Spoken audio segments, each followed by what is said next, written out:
Muito bom estar com você aqui, você que nos visita, você que nos acompanha de casa, que você esteja conosco nessa celebração também, você que está conosco pela primeira vez, pela segunda vez, que você também esteja se sentindo muito à vontade.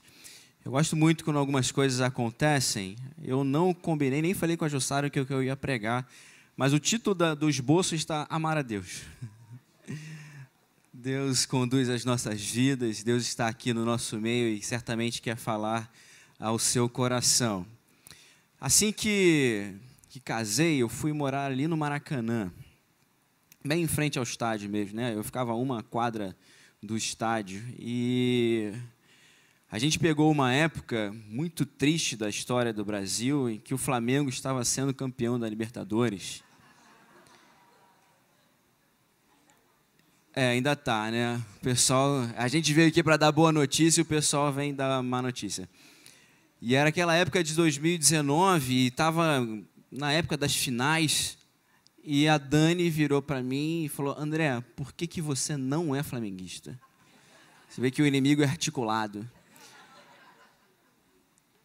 E aí eu expliquei para ela um pouco da história, né? Quando eu era criança, meu pai, muito esperto, pegou aquela fase do Vasco ali de 97, 98, com Romário, Edmundo, né? O vascaíno vivia de história, né? Então a gente tem que puxar isso lá de trás. E meu pai me levava para jogo de futsal, de basquete. Eu lembro que eu fui ver vôlei do Vasco, eu vi natação do Vasco, tudo, né? Era uma época que o Vasco tinha investimento estrangeiro, então eu e meu irmão nos identificamos com o clube ali pelas vitórias, né? E a gente carregou esse sentimento no peito e a gente se identificou com o clube e nós somos vascaínos, apesar dos pesares, né? Então essa é a explicação. Existe uma identificação, existe um caminho, né? Existe ali um porquê nós começamos essa história, apesar de hoje nós não vivermos mais esses tempos, né? Inclusive, peço que os irmãos estejam orando pelo Vasco. E eu queria conversar com você hoje. Tanto você que está aqui na nossa igreja e ainda não faz parte de nossa igreja, quanto você que já está aqui há algum tempo. Do que nos identifica? Quem somos aqui? O que é que nos traz aqui? O que é que afirma essa identidade? O que é que traz esse sentimento de participação, de pertencimento à igreja? Quais são as razões, ou algumas das razões que nos fazem estarmos aqui, cantando o que cantamos, compartilhando aquilo que compartilhamos. E eu queria ler algo que Jesus fala em Mateus 22, um texto bem conhecido nosso. Jesus é questionado por um mestre da lei, em uma tentativa de questioná-lo ali, de desafiá-lo, e é perguntado para ele: mestre, qual é o maior mandamento da lei? Respondeu Jesus: ame o Senhor, o seu Deus, de todo o seu coração, de toda a sua alma e de todo o seu entendimento. Este é o primeiro e maior mandamento. E o segundo é semelhante a ele: ame o seu próximo como a si mesmo. Desses dois mandamentos dependem toda a lei e os profetas. Que Deus aplique no nosso coração a palavra dele. Ame ao Senhor, o seu Deus. Essa é a identificação da igreja. Nós vivemos num tempo que existe uma transformação muito grande de tecnologias, de metodologias, e a gente, por vezes, fica saudosista, querendo reviver coisas que vivemos e um pouco estranhando aquilo que nos é proposto de novidade. E eu queria, na verdade, trazer para a gente aqui que todas essas metodologias, que todos esses momentos que nós passamos enquanto gerações que estamos aqui na igreja, eles não são a identidade da igreja. Por vezes a gente se perde do que é uma formatação, o que é uma forma e do que é realmente uma essência. É muito natural que a gente tente aglutinar a forma à essência. eu já falei isso algumas vezes aqui, a gente vê uma transformação musical na igreja, a gente vê uma transformação do ambiente de culto, a gente vê uma transformação das pessoas no culto, a gente vê uma diferenciação do comportamento das pessoas no culto, e por vezes a gente fala, olha só, com essa igreja eu não mais me identifico, com esse estilo eu não me identifico, com essa formatação eu não consigo me identificar. Mas, na verdade, a forma em que nós podemos e precisamos, sim, questionar, observar e edificar juntos aqui é se nós estamos com a metodologia, com a formatação, com as pessoas que estão ao nosso redor hoje, cumprindo aquilo que realmente nos identifica como igreja. É muito normal que nós precisemos, e é não só normal, como necessário, que nós precisemos nos comunicar com o século XXI, com essa geração, com as novas gerações. O que nós não podemos é perder aquilo que nos identifica. É muito interessante, eu queria começar assim, pensando em como Deus identifica ou dá identidade para o povo de Israel. A gente sabe muito bem a história da formação do povo de Israel. O povo de Israel é descendência de Abraão, eles vão para a terra do Egito, eles vão para o Egito, passam lá muitos anos no Egito, e em determinado momento Deus levanta um grande líder chamado Moisés para que eles atravessassem a terra, para que eles saíssem daquela terra, saíssem da escravidão. Pois bem, Deus faz isso, abrindo o Mar Vermelho, o povo de Israel vai para o deserto, e na caminhada do povo de Israel, no deserto, Deus dá um conjunto de leis. É esse conjunto de leis que Jesus está resumindo em 2. Jesus está dizendo que aquele conjunto de leis que foi dado para o povo de Israel, lá no deserto, pode ser resumido em 2 leis: amar ao Senhor, amar a Deus sobre todas as coisas, e amar ao próximo como a si mesmo. Quando Deus vai pela primeira vez, ou quando Moisés vai anunciar ao povo de Israel esse conjunto de leis, a primeira coisa, não sei se você lembra, no capítulo 20 de Êxodo, a primeira coisa que Moisés afirma é: olha, ouça Israel, eu sou o Senhor seu Deus que te tirei da terra do Egito. A primeira coisa que Deus lembra a Israel é que aquele povo que estava se formava por pertencer a Ele. Se formava pela sua ação graciosa, se identificava inicialmente na sua ação graciosa. Então, aquela ação poderosa de Deus de retirar graciosamente o povo de Israel da terra do Egito era a grande marca, era a grande identidade, era o grande princípio que basearia toda a lei que viria. É na identificação de sermos um povo pertencente a Deus que toda a nossa identidade é formada. Quando Pedro está escrevendo na sua primeira epístola, ele narra que a fé daqueles homens e mulheres naquele tempo seria provada e que seria necessário que eles buscassem ao Senhor como bebês recém-nascidos. E Pedro vai fazer uma diferenciação e ele fala assim: olha, vocês precisam buscar a esse Deus, vocês precisam conhecer a esse Deus, porque diferentemente dos que não creem, agora vocês são nação santa, povo de exclusividade de Deus.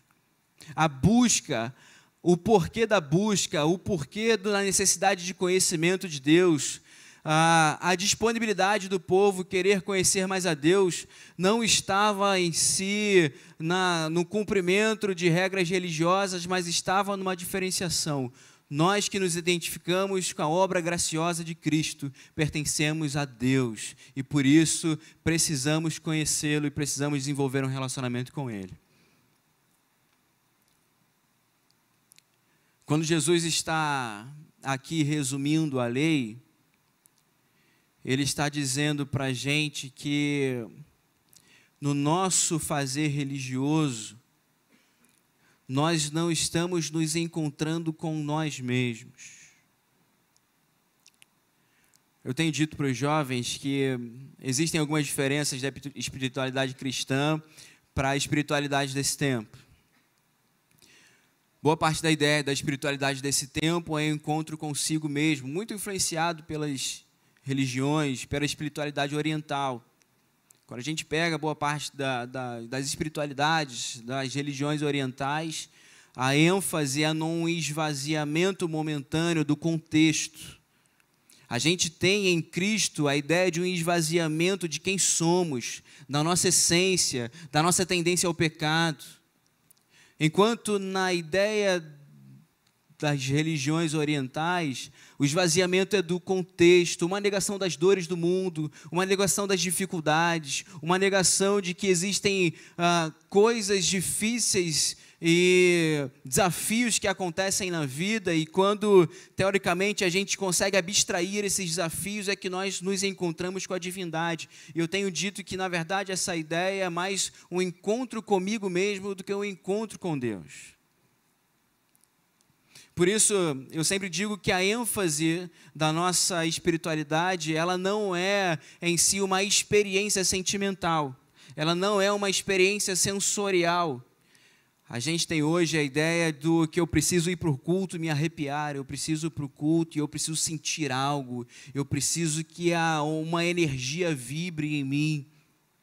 E eu saio cheio de sensações humanas, eu saio cheio de experiências humanas, mas eu continuo sem Deus. Eu continuo sem saber quem Deus é. É por isso que a essência da lei, ela revela o caráter santo de Deus.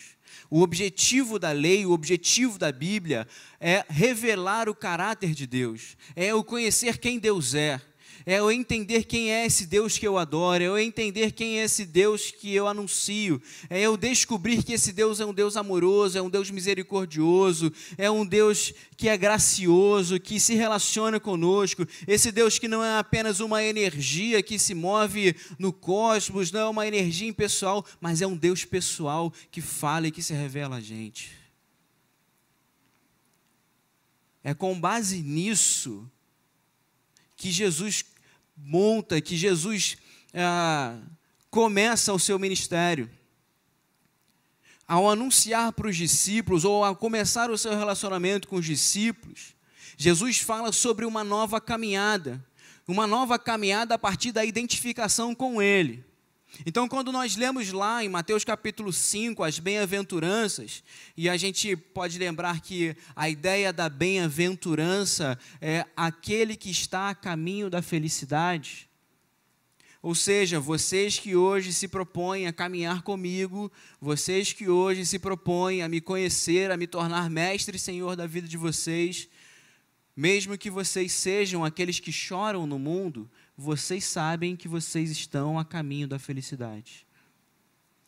Mesmo que vocês, nesse mundo tão difícil, nesse mundo de dois lados, vocês sejam os pacificadores, vocês sejam aquela mãe que se propõe a ficar na briga entre dois filhos, vocês sejam aqueles amigos que se colocam como pacificadores dos conflitos dos seus amigos, mesmo que vocês fiquem no meio dessas guerras, dessas dificuldades, olha só, vocês são bem-aventurados, porque vocês estão no caminho da felicidade. Então, a proposta de Jesus para os discípulos também era essa, olha só, na descoberta de quem eu sou, e por isso que as bem-aventuranças são ali o capítulo inicial, são os princípios norteadores para a nossa conduta de fé, é que eu saiba que nesse caminho de choro, nesse caminho de perseguição, eu escolhi estar identificado com Cristo, e isso faz com que o meu caminho seja feliz. A felicidade de quem está desenvolvendo um relacionamento com Jesus não é vir para o culto e alguém tentar afirmar o tempo inteiro que você nasceu para vencer, que Deus vai fazer com que todas as coisas deem certo para você. Não é te encorajar a vencer todos os inimigos, mesmo que os inimigos sejam seus amigos e a sua própria família.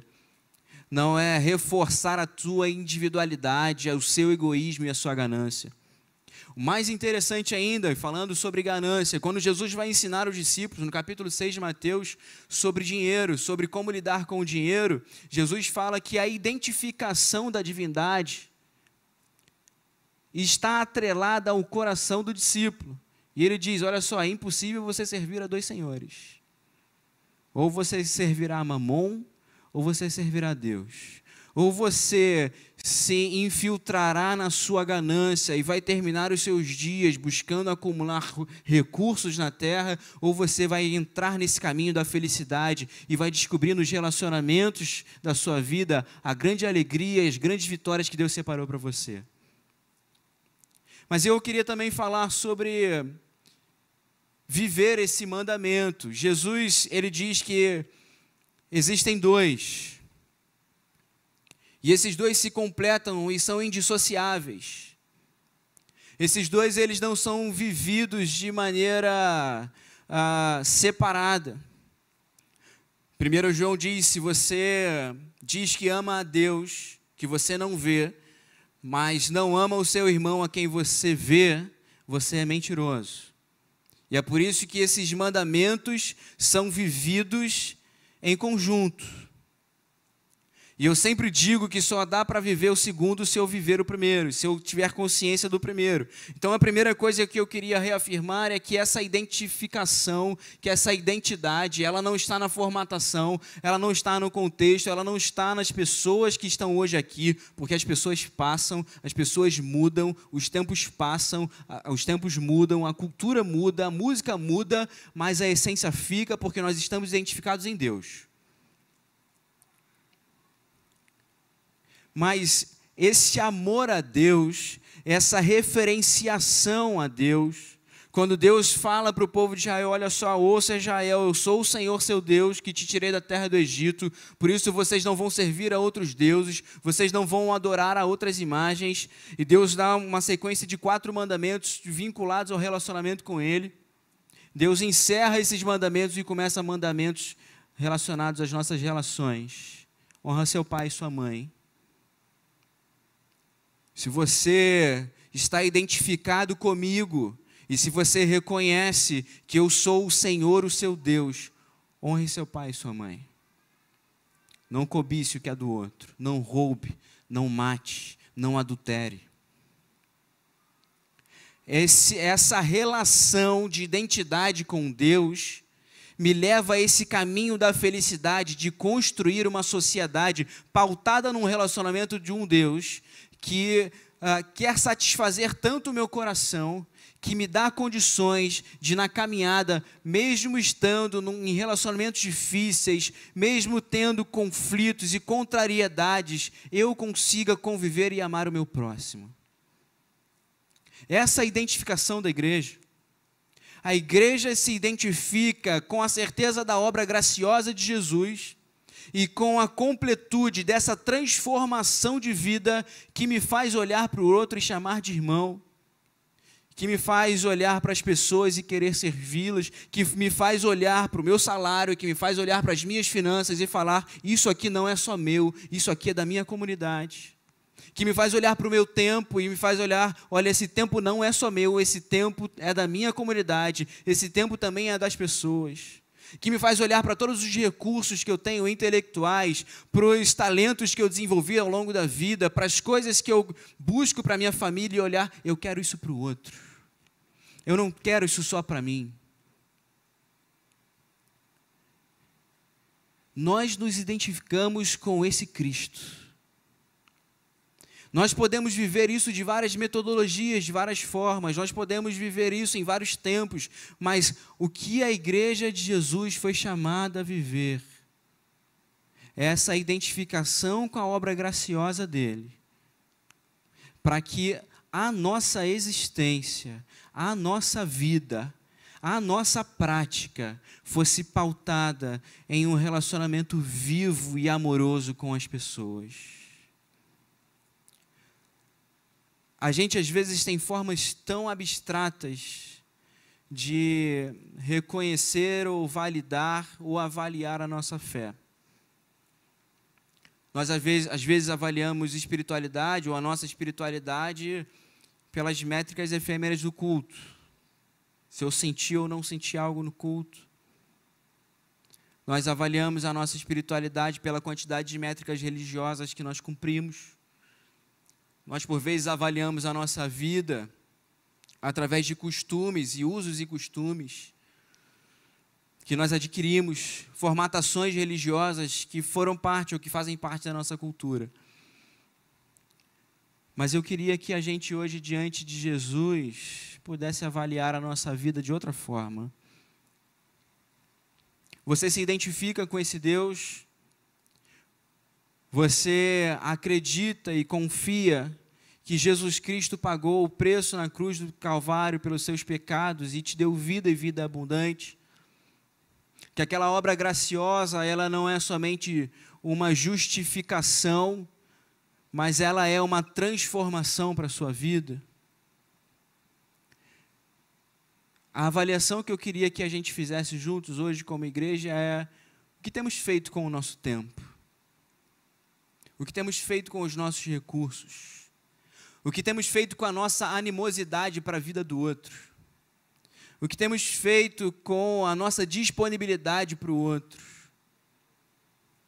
Essas características pessoais, elas estão mais ligadas com a nossa espiritualidade, com a nossa identificação com Deus, do que as métricas religiosas e as formatações de culto. Eu queria dizer 3 coisas que podem ser importantes para você, para te ajudar nessa caminhada e para te ajudar nessa busca de identificação com Cristo. A primeira é que quando Paulo começa a descrever a sua vida, e ele fala dessa identificação com Cristo, lá em Filipenses capítulo 3, ele diz: olha só, por causa dessa obra de Cristo, por causa desse amor de Cristo, eu torno tudo como esterco. Eu torno tudo como nada. Eu torno tudo como sobra. Eu tomo tudo que acontece, tudo que está ao meu redor, todo o meu conhecimento adquirido como nada. Eu reduzo tudo a nada, enquanto eu puder conhecer a Cristo e o poder da sua vontade. Você quer se identificar com Jesus? Esforce-se em conhecê-lo. Esforce-se em saber a vontade dele para você. Esforce-se em entender os ensinamentos dele para a sua vida. Não se encoste na fé do outro. Não se acomode na fala do pastor.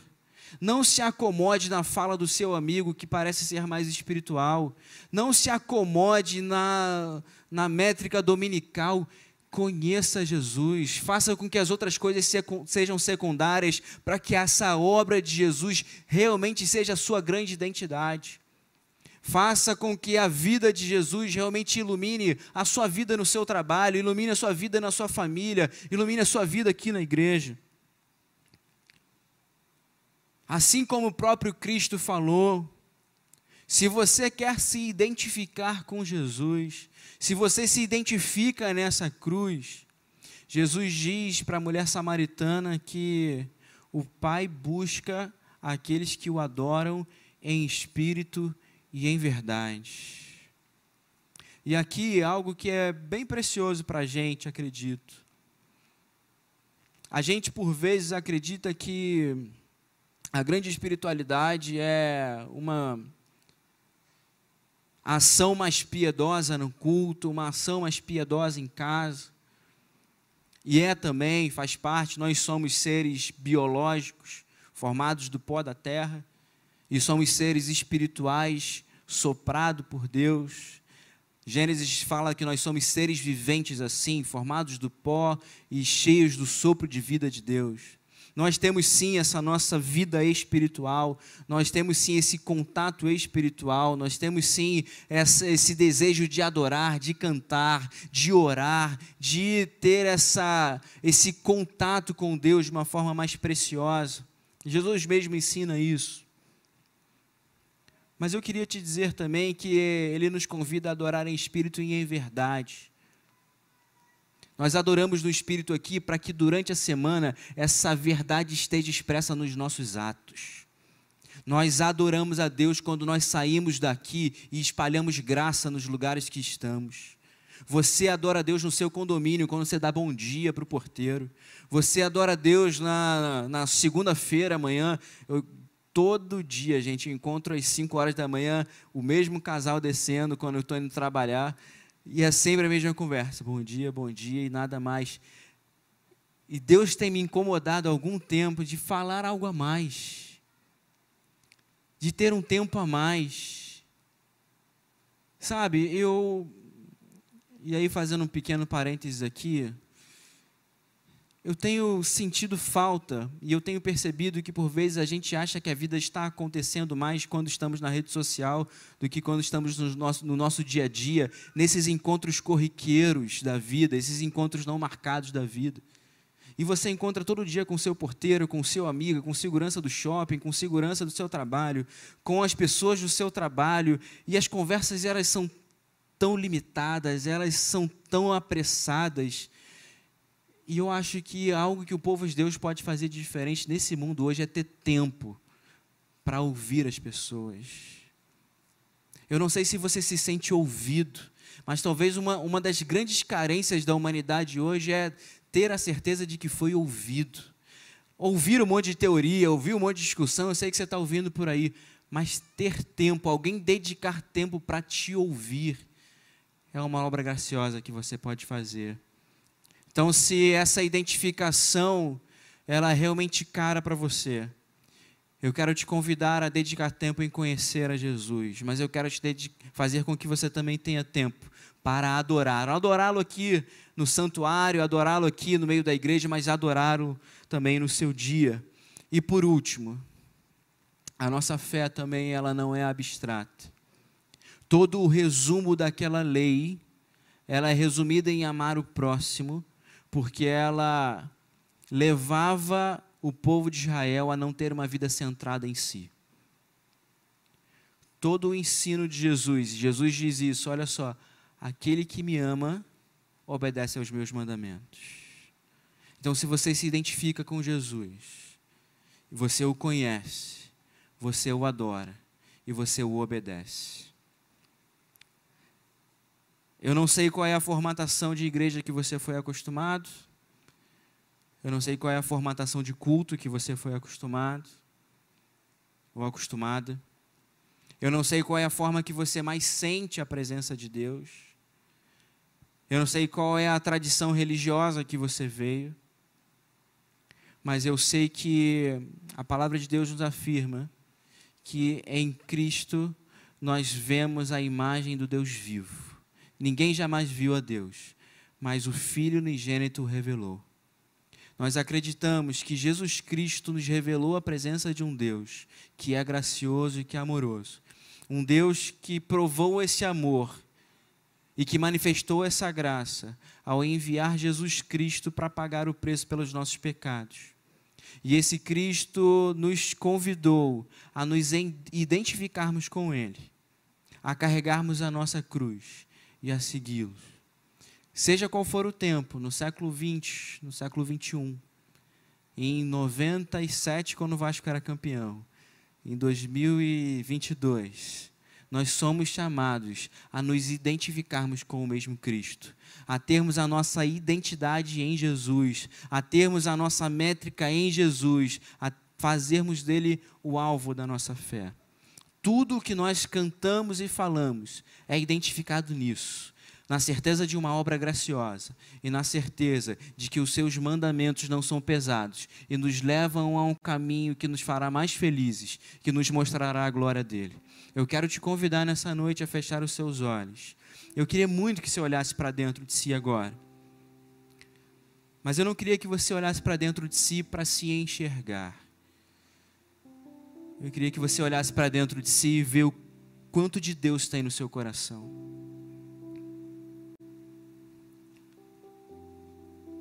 Será que Deus já conseguiu arrancar essas raízes de amargura que tanto definem sua personalidade? Será que nessa obra graciosa Ele já conseguiu tirar essa desconfiança que você tem das pessoas? Será que nessa obra graciosa Ele já conseguiu arrancar essa ganância, transformar esse egoísmo? Talvez você queira tanto ter tempo para o outro, se dedicar mais às pessoas e não sabe por que não consegue. Eu quero te dizer, Jesus Cristo pode fazer uma obra no seu coração que irá te transformar e irá te dar prazer nesse caminho de abençoar pessoas, de cuidar de vidas. Esse é o prazer da igreja, abençoar as pessoas e viver em comunidade. Eu quero orar por você hoje. Talvez você hoje queira dar um primeiro passo de identificação com Jesus e queira dizer: eu quero conhecer esse Jesus, eu quero entender. Eu não tenho isso no meu coração ainda, mas eu quero ter esse amor no meu coração. Se você deseja fazer isso, eu queria te ajudar fazendo uma oração. Senhor Jesus, o Senhor conhece cada coração aqui. O Senhor conhece cada vida aqui. O Senhor sabe os motivos que trazem cada pessoa, cada vida aqui. O Senhor conhece aqueles também que nos assistem agora de casa. E eu quero te pedir, Senhor, que para aqueles que querem se identificar contigo, aqueles que hoje olham para a tua obra graciosa, olham para os seus ensinamentos e querem ter em ti a identidade, querem ter a personalidade, as razões moldadas em ti, eu peço que o Senhor os receba no seu altar e o Senhor os marque, os cele com o teu Santo Espírito. Eu queria que você continuasse falando com Deus agora. Talvez você possa colocar diante do Senhor as suas dificuldades. Mas se nessa noite você tomou essa decisão de entregar a vida a Jesus, de dizer que quer conhecer a Jesus, eu quero te convidar a fazer um sinal com a sua mão. Levanta uma de suas mãos, se você nessa noite fez essa oração, se você nessa noite tomou essa decisão, para que eu possa te identificar e para que a gente possa te ajudar nessa caminhada. Se você nessa noite está falando: sim, eu quero conhecer a Jesus, eu quero estar identificado nele, eu quero ter a minha vida moldada e marcada por esse amor, levante uma de suas mãos, para que eu possa orar pela sua vida. Amém. Mas alguém nessa noite deseja falar: sim, Jesus, eu quero viver por ti, eu quero entender mais de ti, eu quero ter a minha vida transformada por ti. Pai amado, nós te adoramos, nós te louvamos. Sim, Deus, nós queremos amar o Senhor sobre todas as coisas. Nós queremos que esse amor seja o grande molde da nossa vida, seja a grande ênfase da nossa vida, Pai, para que a gente consiga amar o outro, para que a gente consiga ter esse teu amor como um grande espelho, como um grande norte da vida, Pai. Ó Deus, que a tua igreja seja identificada nesse amor, que não seja dependente dos momentos humanos, Pai, dos tempos humanos, das formatações religiosas, mas que dentro de cada um de nós aqui, como teu povo, identificado em ti, nós possamos, Senhor, em tempo e fora de tempo, mostrar o teu amor para todo mundo. Que a nossa vida, Pai, nessa semana, seja um farol na nossa comunidade de fé, nos nossos condomínios, nas nossas casas, nas nossas vizinhanças, nos nossos trabalhos, Senhor. Que cada um de nós possa ser relembrado pelo Teu Espírito Santo, que a nossa vida é marcada e identificada no Teu amor, Senhor. Para aqueles que nessa noite estão Te conhecendo, estão abrindo o seu coração, eu peço que esse início de caminhada seja marcado pela Tua graça, pelo Teu favor, pela Tua condução, Pai. E que nós possamos ver a imagem do Teu Filho sendo formada na nossa vida, de glória em glória, de graça em graça, todos os dias até Te encontrarmos, Senhor. Em nome de Jesus. Amém.